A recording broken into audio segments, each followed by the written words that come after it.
have another different school or a cottage school or homeschool where they can have a different alternative.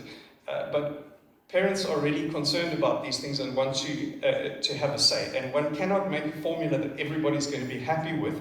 So if we could have the next slide.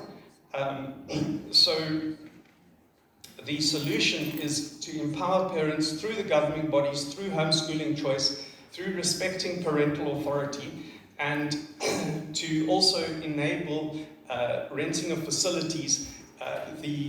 Not every private school that wants to start up is going to be able to have its own school field, so if they can rent school fields from another school or a swimming pool and have an agreement that is reasonably secure, that is really helpful. Also, the opportunity for startup churches to share school things and input into the school finances.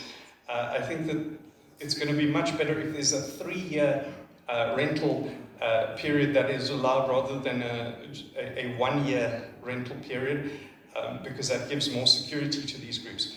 Then if I could have the next slide. Now, in terms of these options, I've got a photograph here of a parent who was jailed for homeschooling. He was the first parent who took a stand, and he said to the apartheid government, no, he didn't want to send his children to the public school.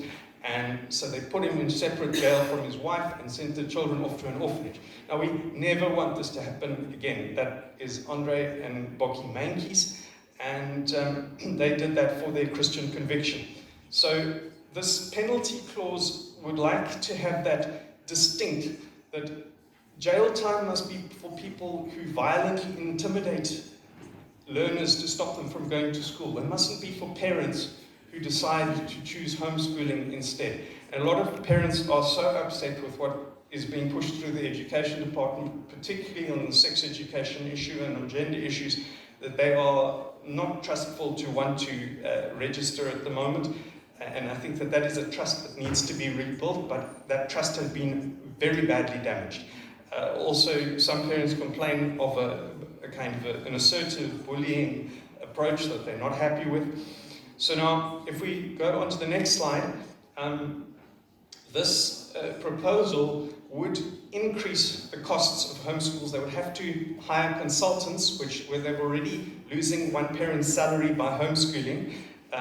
They're going to have to do a whole lot more paperwork, and it's going to be more costs for the department to process all of these proposals, and they're also going to have less curriculum choice. Now, what I've discovered in researching homeschooling is that a lot of parents, when they